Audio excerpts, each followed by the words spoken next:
गेल्या 6 महिन्यांपासून आम्ही एकाच प्रकारचा नाश्ता करतोय. तो का करतोय आणि त्याचा फायदा काय होतो हे मी तुम्हाला पुढे व्हिडिओमध्ये सांगणारच आहे. पण त्याआधी विहानसाठी त्याला खूप आवडणारी एक गोष्ट बनवते. खरं सांगायचं तर मला आणि माझ्या नवऱ्यालाही खूप आवडते. पावसाळ्यात खायला तर अजूनच मस्त लागते. सगळ्यात पहिल्यांदा एका भांड्यामध्ये 1 वाटी तूप गरम करून घ्यायचं आणि त्याच वाटीने 1 वाटी गव्हाचं पीठ घालायचं. यासाठी मी हा किंडल पॉट वापरते. याची प्रीमियम सिरॅमिक कन्स्ट्रक्शन असल्यामुळे उष्णता एकसारखी पसरते आणि बराच वेळ टिकून देखील राहते. त्यामुळे पीठ व्यवस्थित आणि एकसारखं भाजलं जातं. याचा soft slate pastel blue matte finish आणि ग्लॉसी व्हाईट लीड यामुळे हा दिसायलाही खूप एलिगंट आहे. याचा matching glossy slate blue knob पकडायला खूप सोयीचा आहे आणि यामध्ये सिंगल स्टीम रिलीज होल आहे, ज्यामुळे स्टीम नियंत्रित होण्यास मदत होते आणि पदार्थातील मॉइश्चर देखील टिकून राहते. आणि सगळ्यात महत्त्वाचं म्हणजे हे नॉन टॉक्सिक आणि ओडरलेस सिरॅमिक मटेरियल पासून बनलेलं आहे, त्यामुळे सेफ आणि हेल्दी कुकिंग साठी खूप छान आहे. हे बघा, आता पीठ छान लालसर भाजून झालं आहे. आता गॅस बंद करून आपल्या आवडीनुसार त्यामध्ये गूळ घालायचा. गूळ घातल्यानंतर लगेचच मिश्रण घट्ट व्हायला लागतं, त्यामुळे पटकन मिक्स करून घ्यायचं आणि तूप लावलेल्या भांड्यामध्ये हे मिश्रण सेट करायला ठेवायचं. ही बर्फी बनवायला खूप सोपी आहे. फक्त ना पीठ भाजायला थोडासा वेळ लागतो आणि एकदा का पीठ भाजलं ना लगेचच गॅस बंद करायचा आणि मग गूळ घालायचा. गहू पिठाऐवजी तुम्ही ज्वारीचं पीठ वापरलं तरीही चालतं, पण मला गहूच्या पिठाची ना टेस्ट जास्त आवडते ॲज कम्पेअर टू ज्वारीचं पीठ, त्यामुळे मी नेहमी गहूच्या पिठापासूनच हे बनवते बर्फी. आता तूप लावलेल्या भांड्यामध्ये हे मिश्रण घातलं ना, वरून मी भाजलेली थोडीशी खसखस घातली आहे. तुम्हाला आवडत असेल तर तुम्ही काजू बदाम किंवा इतर ड्रायफ्रूटचे तुकडे देखील घालू शकता, तरीही छान लागतं. आणि ही बर्फी सेट व्हायला देखील जास्त वेळ लागत नाही. आणि जरी समजा तुमच्याकडून तूप थोडंसं जास्त झालं ना, तरी थोडं फ्रीजमध्ये ठेवलं तरी ते सेट होतं, पण थोडं तुपकट लागतं ते, त्यामुळे तूप थोडं कमी घातलं तर चालतं. म्हणजे जरी समजा तुम्ही पाऊण वाटी तूप घेतलं आणि 1 वाटी पीठ घेतलं तरीही चांगली बर्फी बनते. चला आता आपल्या नाश्त्याची तयारी करूया. सगळ्यात आधी कांदा बारीक चिरून घ्यायचा, त्याचबरोबर गाजर, बीन्स आणि टोमॅटोही छोटे छोटे चिरून घ्यायचे. यासाठी मी हा स्टेनलेस स्टीलचा चॉपिंग बोर्ड वापरते. हा हायजेनिक आणि नॉन पोरस असल्यामुळे यावर वास, डाग किंवा ओलावा टिकून राहत नाही. साफ करायलाही खूप सोपं आहे, गंज लागत नाही आणि रोजच्या वापरासाठी एकदम बेस्ट आहे. यावरती मार्किंग्सही दिलेली आहेत, त्यामुळे आपल्याला एखाद्या मोजमापानुसार कट करायचं असेल तर त्याचाही फायदा होतो. भाज्या, फळं किंवा इतर गोष्टी चिरण्यासाठी हा खूप छान आहे. प्लॅस्टिकचा चॉपिंग बोर्ड तर अजिबात चांगला नाही आहे, कारण त्याचे पार्टिकल्स आपल्या पोटात जाऊ शकतात. आणि जर वुडनचा चॉपिंग बोर्ड तुम्ही पावसाळ्यामध्ये वापरला ना तर त्याला बुरशी येण्याची शक्यता असते, त्यामुळे हा मला बेस्ट ऑप्शन वाटला. इथपर्यंत आपली तयारी झाली. आता नाश्ता बनवायला सुरुवात करूयात. आता हा सेरा ब्ल्यू सिरॅमिक कुकिंग पॉट गॅसवर ठेवूया. याची प्रीमियम सिरॅमिक कन्स्ट्रक्शन असल्यामुळे उष्णता एकसारखी पसरते आणि बराच वेळ टिकून राहते, त्यामुळे पदार्थ व्यवस्थित आणि एकसारखे शिजतात. याचा elegant matte metallic blue finish आणि कॉन्ट्रास्टिंग ग्लॉसी व्हाईट लीड यामुळे हा दिसायलाही खूप सुंदर आहे. आणि याचा वुडन लुक पीव्हीसी नॉब हाताळायला सुरक्षित आणि आरामदायी आहे. यामध्ये 3 स्टीम रिलीज होल्स आहेत, ज्यामुळे प्रेशर रेग्युलेट होण्यास मदत होते आणि पदार्थातील मॉइश्चरही टिकून राहतं. आता पॉटमध्ये थोडंसं तेल घालायचं आणि आधी मोहरी घालायची. मोहरी छान तडतडली की जिरे घालायचे, त्यानंतर कढीपत्ता, मिरची आणि कांदा घालायचा. हिरव्या मिरचीचे ना मी बारीक तुकडे करून घालते, कारण आम्हाला ते खायला देखील आवडतं.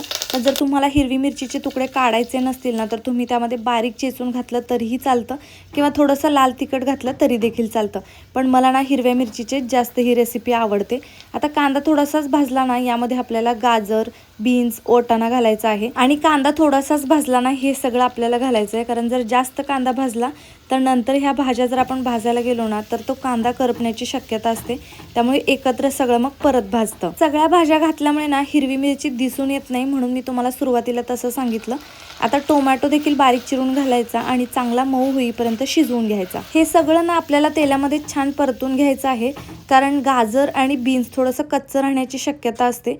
आता नंतर ना थोडीशी हळद घालायची आणि मीठ घालायचं आणि परत थोडंसं आपल्याला हे भाजून घ्यायचं आहे. मीठ लवकर घातल्यामुळे ना भाज्या लवकर शिजतात. जसं मी सांगितलं की बीन्स आणि गाजर ना थोडंसं शिजायला वेळ लागतो, त्यामुळे मी नेहमी असं करते. आता सर्वात शेवटी यामध्ये ना गरम किंवा कोमट पाणी घालायचं आणि त्याला छान उकळी येऊ द्यायची.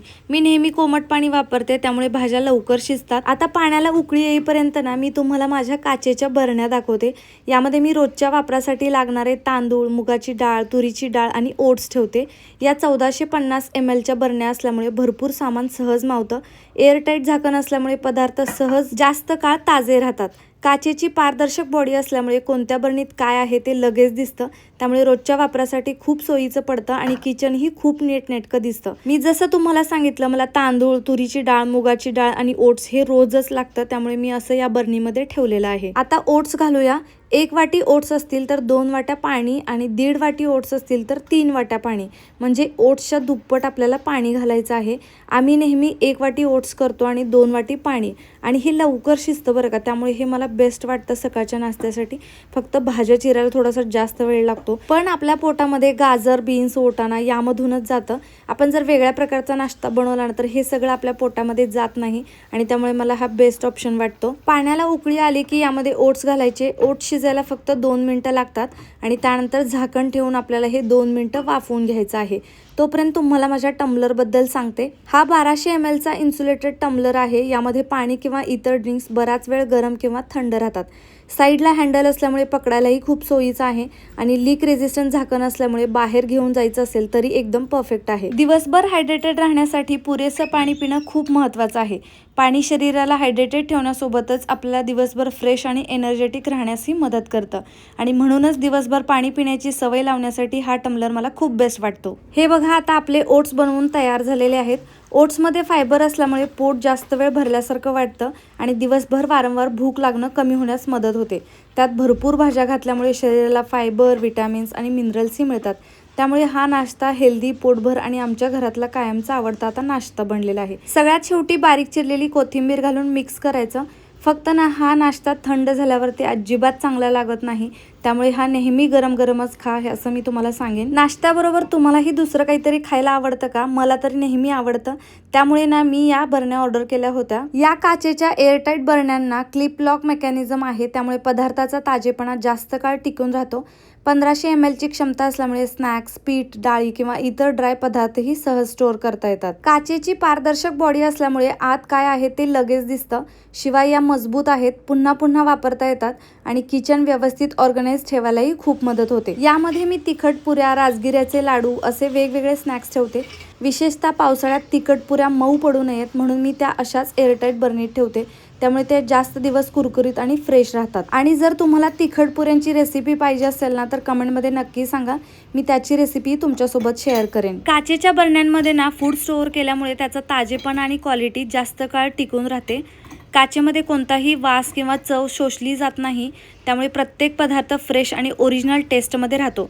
म्हणूनच स्नॅक्सपासून ते वेगवेगळ्या ड्रायफ्रूट्सपर्यंत फूड स्टोरेजसाठी काचेच्या बरण्या माझ्या मते सगळ्यात बेस्ट असतात। ओट्स बरोबर आम्ही कधी कधी हे स्नॅक्स खातो। गेल्या 6 महिन्यांपासून आम्ही हाच नाश्ता करतोय, कारण याचे खूप सारे फायदे आहेत, जसं की मी तुम्हाला व्हिडिओमध्ये सांगितलं। त्यामुळे तुम्ही देखील हा नाश्ता बनवा। भेटूया पुढच्या व्हिडिओमध्ये, तोपर्यंत बाय बाय।